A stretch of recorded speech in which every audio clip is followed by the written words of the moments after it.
Hello guys, कैसे हैं आप लोग। मैं अमित तल्डा, आपका फ्रेंड, फिलोसोफर एंड गाइड। बहुत ही ज़बरदस्त वीडियो आपके लिए लाया हूँ।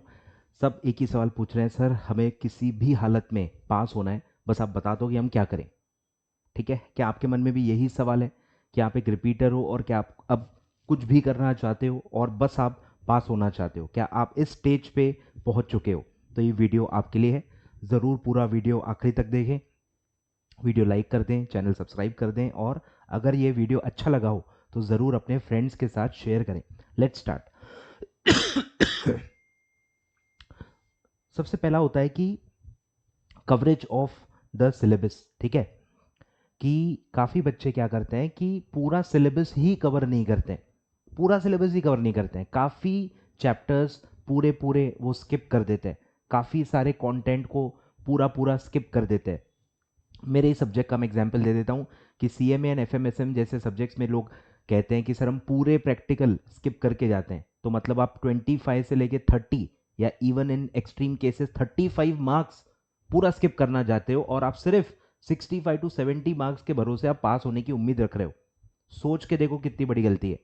तो कोई भी सब्जेक्ट में आपको फुल फुल फुल कोई भी चीज़ स्किप नहीं करनी है, वो फुल चैप्टर हो या फुल कोई कैटेगरी का क्वेश्चन हो। जैसे आप एसएलसीएम की बात करो, एसएलसीएम में भी काफ़ी लोग कहते हैं सर हम न्यूमेरिकल्स छोड़ के जाते हैं। क्यों भाई? 10 से 15 मार्क का न्यूमेरिकल आता है, आप क्यों छोड़ना चाहते हो? सर हम case study based question skip करके जा रहे हैं। क्यों भाई? अच्छा खासा पेपर केस स्टडी बेस्ड आता है। समझ में आ रहा है? तो कोई भी चीज़ जो अच्छी खासी आती है, पक्का आती है, और वो आप पूरा स्किप करके जा रहे हो, तो ये तो बहुत बड़ी गलती है। आपको उसको कैसे कवर करना है, किसकी हेल्प लेनी है, कैसे करना है, उस पर ज़्यादा सोच विचार करना चाहिए, और उसको किसी भी हालत में आपको कवर करना है। अगर आपका कवरेज ही बहुत कम होगा तो आपका पेपर भी उतना ही सॉल्व होगा। अगर आप 70-80% ही सिलेबस कवर करके जा रहे हो तो आप पेपर भी 70-80 का ही छुड़ा के आओगे। और अगर आपकी लैंग्वेज भी अगर एवरेज है तो आपको मार्क्स भी एवरेज ही मिलेंगे। तो 70-80 मार्क का पेपर अगर आप सॉल्व करके आए हो तो भैया 25-30-35 मार्क तक ही आप सीमित रह जाओगे। अगर आपको वो स्कोर 40 पार करना है, अगर आपको वो स्कोर 50 पार करना है, तो नंबर वन स्टेप इज आपको पेपर ज़्यादा सॉल्व करना पड़ेगा। अब पेपर ज़्यादा सॉल्व कैसे होगा? जब आप पूरा सिलेबस कवर करोगे। जब पूरा सिलेबस कवर करोगे 90-95 मार्क्स का आपका पेपर सॉल्व हो जाएगा, और 90-95 में भी आपको क्वालिटी पे ध्यान देना है। आंसरिंग की क्वालिटी बहुत अच्छी लिखनी है तो आराम से फिर आप 45-50 क्रॉस कर जाओगे। तो आपका कवरेज भी अच्छा होना चाहिए और आपके क्वालिटी ऑफ आंसर्स भी अच्छे होने चाहिए। ठीक है, तो वाइड कवरेज रखो। अब ये वाइड कवरेज कैसे डिसाइड होगा सर? ये आपके टारगेट के हिसाब से होगा कि आप कितने मार्क्स का टारगेट रख रहे हो। You have to keep a target for every subject कि आप कितने मार्क्स के लिए प्रिपेयर कर रहे हो। Preparation differs from marks two marks.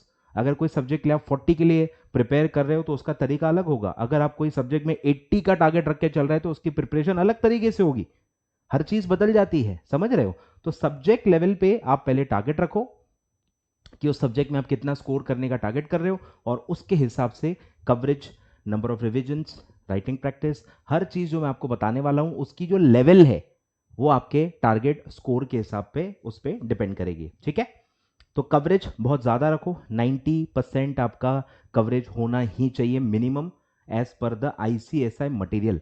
ICSI material का 90% एटलीस्ट आपको टॉपिक सारे कवर करने ही हैं। ठीक है, तो कुछ भी पूरा पूरा पूरा पूरा स्किप नहीं करना है। You can't skip full chapters, you can't skip full practicals, पूरे पूरे प्रैक्टिकल ही छोड़ के चले गए, ऐसा आप नहीं कर सकते। ये बहुत बड़े ब्लंडर्स हैं। ठीक है, सेकेंड इज कंसिस्टेंट स्टडी। ठीक है, आपको कंसिस्टेंट पढ़ना है। ठीक है, काफ़ी लोग क्या करते हैं ना, कुछ दिन बहुत अच्छा पढ़ लेते हैं, फिर कुछ दिन वो एग्जॉस्ट हो जाते हैं और पढ़ ही नहीं पाते।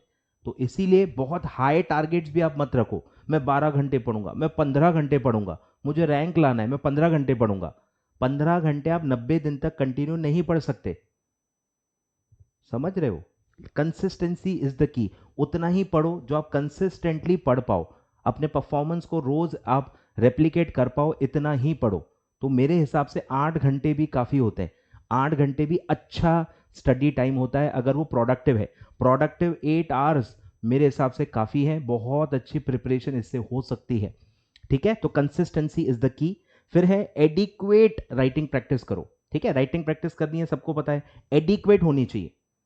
बहुत कम राइटिंग प्रैक्टिस कर ली, एक आध दिन कभी मूड हुआ तो थोड़ा बहुत लिख के देख लिया, वो एडिक्वेट नहीं होती। एडिक्वेट मतलब बहुत ज़्यादा होनी चाहिए ताकि आपको कॉन्फिडेंस आए। जब तक कॉन्फिडेंस नहीं आ रहा है, you should keep doing the practice. समझ रहे हो? कॉन्फिडेंस आपको आना चाहिए, आपकी स्पीड पे आपको कॉन्फिडेंस होना चाहिए, आपकी राइटिंग का जो क्वालिटी है उस पर आपको कॉन्फिडेंस आना चाहिए। तो जब तक कॉन्फिडेंस नहीं आता है, keep doing the writing practice. ठीक है। फिर है कि फुल पेपर में भी एटलीस्ट वन पेपर तो आपको फुल देना ही है, जो आईसीएसआई के पेपर पैटर्न के हिसाब से बना हुआ हो। फुल पेपर एक आपको अपीयर करना बहुत ही जरूरी है, क्योंकि गलतियां बहुत होती हैं, पैनिक बहुत ज्यादा होता है, टाइम पे आपको चीजें नहीं समझ में आती हैं, नहीं याद आती हैं। वो जो हड़बड़ाहट है वो एक बार पहले फील करना बहुत जरूरी है। अगर वो डायरेक्टली आप पेपर में जाके कर रहे हो तो आपका पेपर खराब होना ही है। और इतने सारे पेपर्स होते हैं, एक पेपर भी खराब हुआ तो आपको पता ही है कि वो डैमेज कर देता है। समझ रहे हो? तो कोई भी पेपर खराब नहीं होने देना है, कोई भी सरप्राइजेस नहीं होने चाहिए मेन पेपर में। सारी चीजें आपको पहले से ही पता होनी चाहिए कि आपका पेपर पूरा सॉल्व होता है नहीं होता है, आप वहां लिख पाते हो नहीं लिख पाते हो, आपको चीजें रिकॉल होती है नहीं होती है, कैलकुलेटर आपको वहां पे जमता है नहीं जमता है।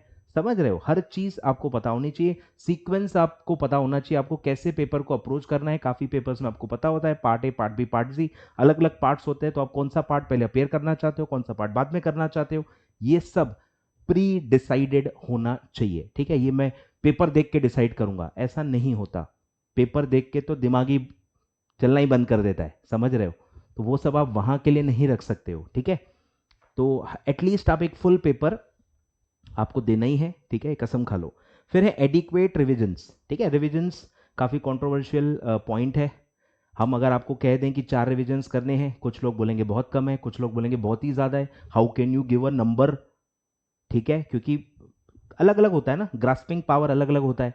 तो जब तक आपको रिकॉल नहीं हो रहा है, जब तक आपको चीज़ें रिकॉल नहीं हो रही हैं, points one by one one by one one by one आपको रिकॉल नहीं हो रहे हैं, तब तक आपको रिविजन करते रहनी चाहिए। क्योंकि रिविजन का पर्पस ही क्या है? रिवीजन का पर्पस है कि चीजें रिकॉल होनी चाहिए। तो जब तक आपको रिकॉल नहीं हो रही है, कीप डूइंग द रिविजन्स। अगर आपको 2 रिविजन्स में ही चीजें रिकॉल हो रही हैं तो काफी है, 3 हो रही हैं काफी है, 4 करनी पड़ रही है, 5 करनी पड़ रही है, करनी पड़ेगी। जब तक रिकॉल नहीं होता है आपको रिविजन्स करनी है। And also it depends on the time available, कितना टाइम आपके अवेलेबल है। तो जितना टाइम आपके पास नॉर्मली अवेलेबल होता है उसमें 2 से 3 रिविजन्स ही हो पाती हैं। और अगर आप बोथ मॉड्यूल वाले हो तो सिर्फ 2 ही हो पाती हैं। तो आप टेंशन मत लो, आप 4-5 रिविजन्स नहीं कर सकते अगर आपके बोथ मॉड्यूल है, उतना टाइम ही आपको नॉर्मली मिलता नहीं है। तो जितना अवेलेबल टाइम है उसके हिसाब से आपको देखना है कि आप कितना मैक्सिमम रिविजन्स कर सकते हो। अगर किसी बच्चे के 1-2 सब्जेक्ट एग्जाम्ट है और 1 ही 2 सब्जेक्ट बाकी हैं, तो वो तो 5-5 6-6 रिविजन भी कर सकता है। तो it all depends on the time available and आपको कॉन्फिडेंस आ रहा है कि नहीं, आपको चीजें रिकॉल हो रही है कि नहीं हो रही है। ठीक है। फिर है, तो मैंने मिनिमम दिया ही हुआ है, क्योंकि टाइम कंस्ट्रेंट्स होता है। टाइम जितना आपके पास अवेलेबल है, टाइम अवेलेबल के हिसाब से नॉर्मली आपको इतना टाइम मिलेगा कि आप 2 से 3 रिविजन्स कर पाओ। ठीक है, आगे बढ़ते हैं। फिर है डेली स्टडी शेड्यूल आपका होना चाहिए। You can not study randomly for a professional exam. Respect the professional exam, respect the trickiness of it, respect the passing percentage of it. पता ही है आपको कि कितना परसेंट आ रहा है। फर्स्ट ग्रुप का on an average 8 to 9% result आता है, और सेकेंड ग्रुप का ऑन एन एवरेज 15% ही आता है। लास्ट अटेम्प्ट में और कम आया था। तो जब इतना कम पासिंग परसेंट है, how can you study randomly? अगर आपको पता ही नहीं है कि आपको आज पढ़ना क्या है, आपका टारगेट क्या है पढ़ाई का, आपको आप पता ही नहीं है, तो आप कभी अचीव कर भी नहीं पाओगे। कुछ समझ में आ रहा है? You can not study randomly, आप अपने मूड के हिसाब से नहीं पढ़ सकते। ठीक है, प्रोफेशनल कोर्स है, प्रॉपर स्ट्रिक्टली शेड्यूल बनाना पड़ेगा। डेली सब्जेक्ट्स कितने पढ़ने हैं, कौन से पढ़ने हैं, क्या टॉपिक पढ़ना है, कितना समय पढ़ना है, कितने बजे पढ़ना है, हर चीज आपकी लिखी हुई होनी चाहिए। क्लियर है? That should be the approach. फिर है कि आपको एग्रीगेट की प्लानिंग पहले से ही करनी है। ठीक है, एग्रीगेट एवे ही नहीं आ जाती। ठीक है, आपको पता ही है 50% आपकी एग्रीगेट पासिंग होती है। अब हर पेपर में आप 50 मार्क्स स्कोर नहीं कर सकते। इसी वजह से ये पॉइंट आता है, पैदा होता है कि भाई आपको प्लान करना पड़ेगा। अब 40 मार्क्स तो आपको मिनिमम चाहिए ही चाहिए। ठीक है, तो कुछ सब्जेक्ट्स ऐसे होंगे ही होंगे जिसमें आप 50 से नीचे हो लेकिन 40 के ऊपर हो।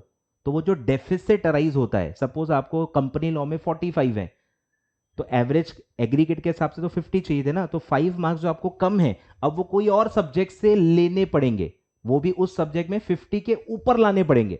तो अगर कंपनी लोगों का 5 मार्क्स का बैकलॉग है तो टैक्स में आपको 55 की प्लानिंग करनी पड़ेगी। कुछ समझ में आ रहा है? तो कहां कहां आपका 50 के नीचे स्कोर जाने वाला है, आपका टारगेट ही 50 के नीचे का है, तो और सब्जेक्ट्स आपको ऐसे ढूंढने पड़ेंगे जिसमें टारगेट फिर आपको उतना 50 के ऊपर लेके जाना पड़ेगा ताकि आपकी एग्रीगेट पासिंग बनी रहे। नॉर्मली जितना मेरा एक्सपीरियंस है, जितने बच्चों से मैं कांटेक्ट में रहा हूं, all students target MCQ papers, ठीक है, जो कि प्रैक्टिकल सब्जेक्ट्स हैं। अब खैर बोलने के लिए प्रैक्टिकल है, अगर कोई प्रैक्टिकल सब्जेक्ट है पर उसमें 25 से 30 मार्क की प्रैक्टिकल आ रहा है तो आई डोंट नो वो प्रैक्टिकल सब्जेक्ट कैसे हुआ। मैं अपने सब्जेक्ट्स की बात कर रहा हूँ, सीएम में एफएम 25-30 मार्क के ही प्रैक्टिकल आते हैं, अभी भी 60 टू 70 मार्क्स की उसमें थेरी ही है, ठीक है, तो वो इतने भी टफ नहीं है। आप आराम से 60-65 का उसमें टारगेट रख सकते हो। 60-65 अगर आपका वहां स्कोर आ जाता है, टैक्स में, सीएमए में, एफएम में, सब में 60 प्लस अगर आपका स्कोर आ जाता है और बाकी में 40-45 भी आ जाते हैं, still you can manage to pass, ठीक है। तो प्लान योर पासिंग, आपका क्या स्ट्रेंथ है, किस पे आप डिपेंड रहना चाहते हो, कहां आप ज्यादा स्कोर कर सकते हो, आप खुद अपने लिए देखो, ये चीज किसी और पे मत छोड़ दो। आप बताओ सर, अरे मुझे क्या पता तुम्हारे स्ट्रेंथ क्या है, हो सकता है तुम्हारा रिटर्न पेपर स्ट्रेंथ हो सकता है एसबीसी आपको इजी लगता हो और आपको लगता है उसमें मैं 60 ले सकता हूं, हो सकता है एसएलसीएम आपका अच्छा हो सकता है ईबीसीएल आपका अच्छा हो, मुझे क्या पता। हम क्या साथ में बड़े हुए हैं क्या, भाई हैं अपन, नहीं ना, मुझे क्या पता। ये डिसीजंस आपको खुद लेने हैं, किसी और पे नहीं छोड़ना है, ठीक है। फिर है जो अभी धीरे धीरे होगा, stay away from all negativity, ठीक है। जैसे ही आप फेल होते हो ना, फेल वर्ड ही नेगेटिव है, ठीक है, तो वो नेगेटिविटी ही अट्रैक्ट करती है, फ्रेंड से, फैमिली से, टीचर्स से, ठीक है, हर जगह से नेगेटिविटी आपको मिलेगी। तो आपको अपने आप को प्रोटेक्ट करना है, आपको ही अपने आप को प्रोटेक्ट करना है, दूर रहना है ऐसे लोगों से, ऐसे कंटेंट से, ऐसे थॉट से जो आपको नेगेटिव करें। अब नेगेटिव का मतलब क्या है, जो आपकी एनर्जी कंज्यूम कर लेते हैं, आपको डीमोटिवेट कर देते हैं, आपके एफर्ट्स को घटा देते हैं, आपकी जो मोटिवेशन है उसको कम कर देते हैं, वो सब आपके लिए नेगेटिव है, ठीक है। तो stay away, consciously you have to stay away, you have to say no to people, you have to say no to content which is negative or which is demoralizing you, ठीक है, सबसे आपको दूर रहना है।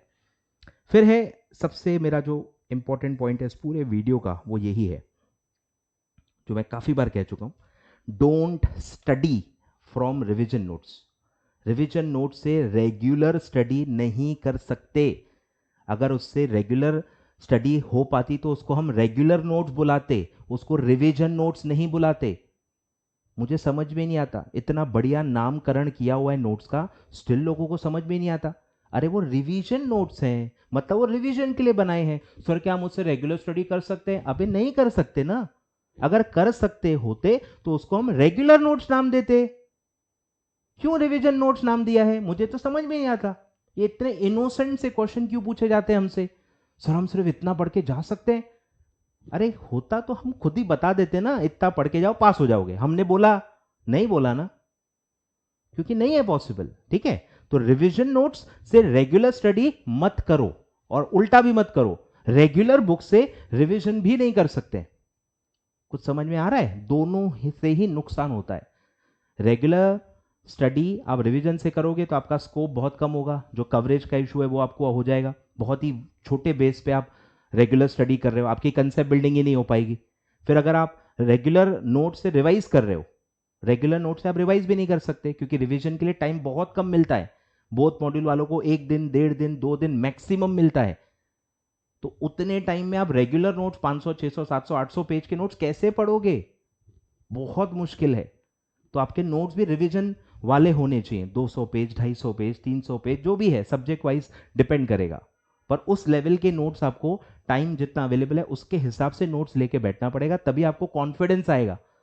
तभी आपको कॉन्फिडेंस आएगा कि हाँ मैं शायद पूरा कवर कर लूंगा, हाँ मैं जितना है काफी ज्यादा कवर हो कर पाऊंगा। अगर आप 600 पेज की बुक लेके बैठोगे और 100-150 पेज ही पढ़ोगे तो आपको तो कॉन्फिडेंस वैसे भी नहीं आएगा। क्लियर है? तो ये काफी इंपॉर्टेंट पॉइंट है, ठीक है। 10 ईयर्स ऑफ एक्सपीरियंस है, 10 ईयर ऑफ एक्सपीरियंस है, ये बहुत इंपॉर्टेंट पॉइंट है। कोई इसके बारे में बात नहीं कर रहा है पर मैं करूंगा, ठीक है। एटीएम ऐसे ही मेंटोरशिप नहीं है, ठीक है। ये बहुत तगड़ा पॉइंट है, इसको जितनी जल्दी आप समझ लोगे, इसको जितनी जल्दी आप इंप्लीमेंट करोगे, बहुत आगे रहोगे आप, ठीक है। फिर है, काफ़ी मैंने देखा है कि लोग दूसरों को फॉलो कर रहे हैं कि यार मेरा दोस्त कहाँ से रिवाइज कर रहा है, मेरा कहाँ से लेक्चर्स ले रहा है, मेरा ये कहाँ से रेगुलर स्टडी कर रहा है, मेरा फ्रेंड प्रैक्टिकल पढ़ रहा है कि नहीं पढ़ रहा है, मेरा फ्रेंड केस स्टडी पढ़ रहा है कि नहीं, मेरा फ्रेंड टेस्ट सीरीज लगा रहा है कि नहीं। ये क्या है भाई? हर चीज़ दूसरों को देख के कैसे कर सकते हो आप? इसने ये ज्वाइन कर लिया, मैं भी कर लेता हूँ, ये टेस्ट सीरीज दे रहा है, मैं भी दे देता हूँ, या ये टेस्ट सीरीज नहीं दे रहा, मैं भी नहीं देता हूँ। ये सब मत करो यार। कब तक आप दूसरों पे डिपेंड रहोगे या दूसरों के हिसाब से अपने डिसीजंस लोगे? ग्रो अप यार, कभी तो अपने डिसीजंस खुद ले लो, रिस्पॉन्सिबिलिटी ले लो। समझ रहे हो? अगर आप दूसरों के हिसाब से कुछ करते हो तभी तो आप ब्लेम गेम खेलते हो ना। तो ब्लेम गेम बंद कब होगा? जब आप खुद डिसीजन लोगे, खुद सोचो, खुद देखो, खुद रिस्पॉन्सिबिलिटी लो, खुद डिसाइड करो, तो आप फिर किसी और को ब्लेम नहीं कर सकते। क्लियर है?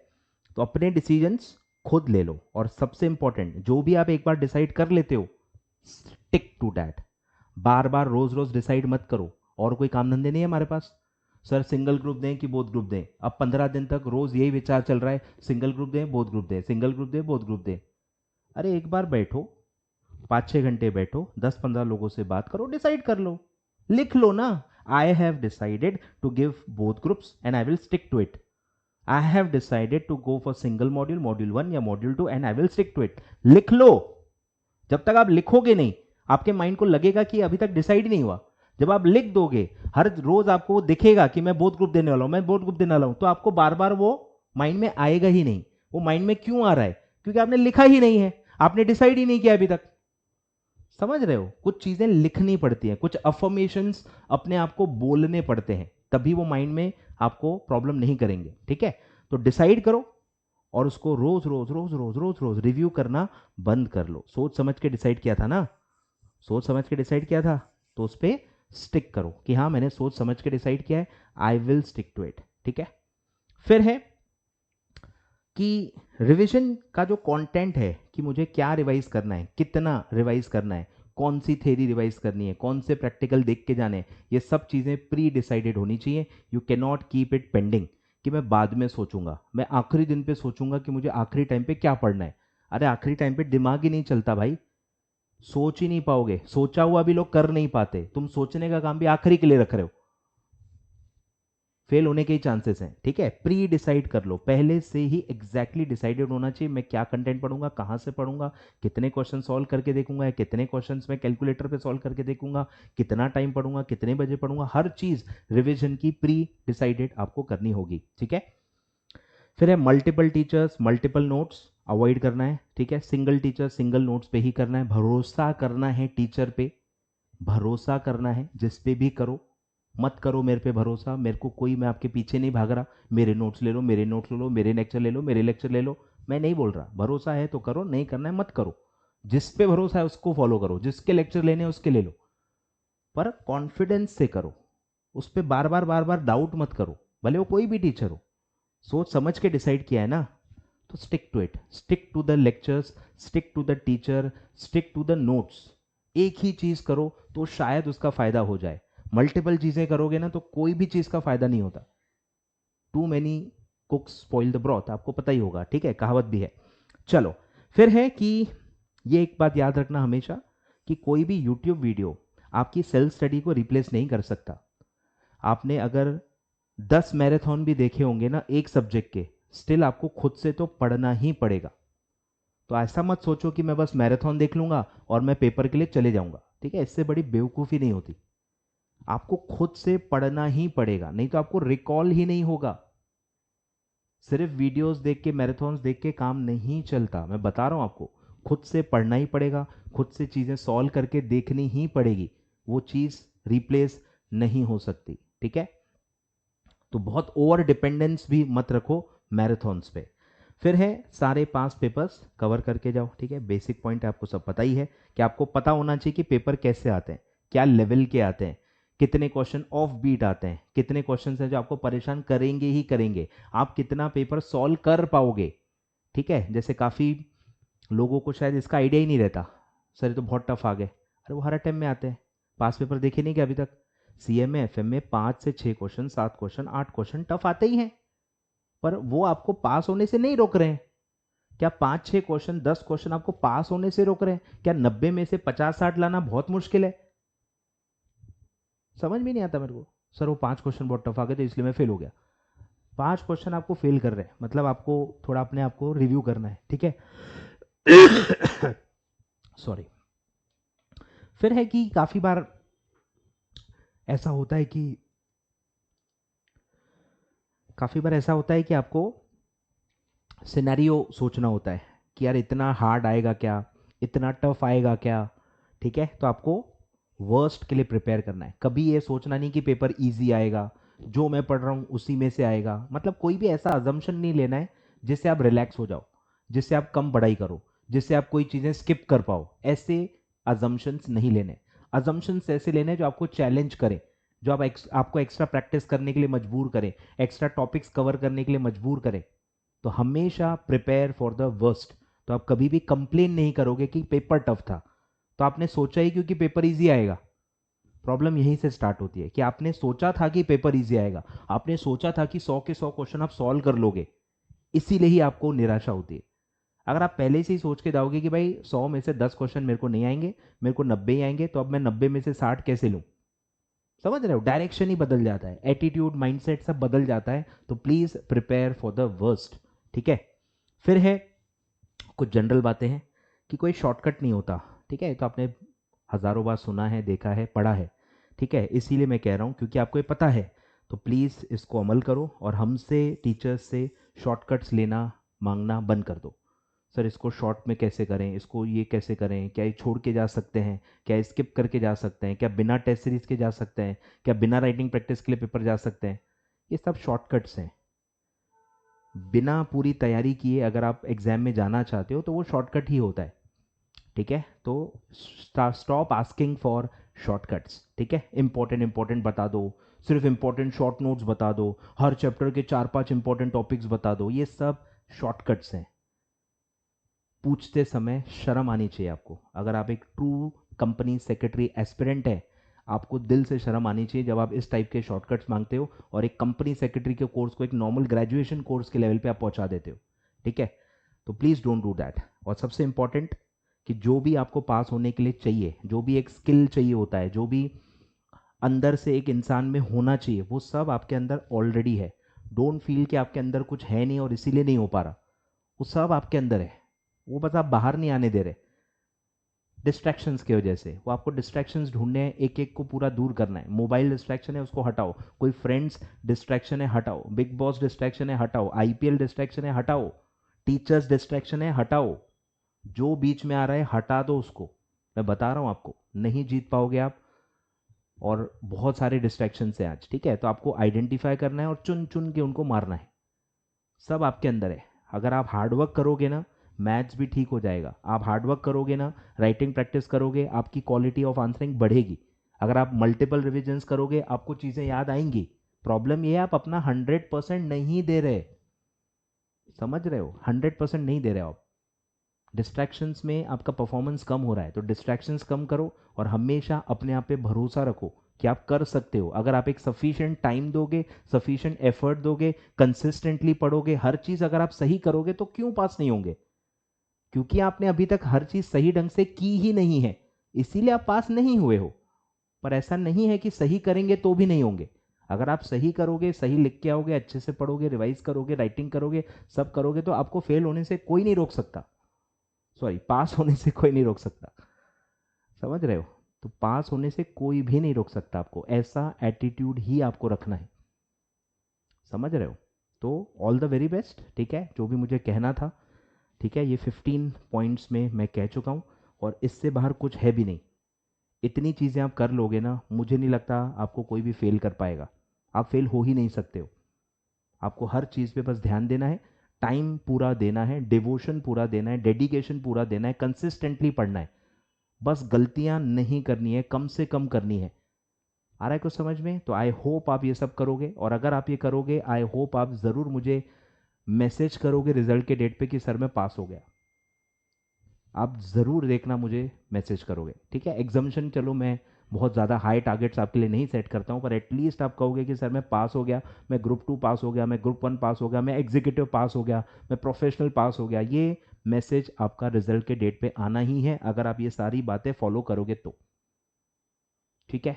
ऑल द वेरी बेस्ट, ठीक है। Do like the video, do subscribe my channel and do share the video with all your friends. Thank you so much.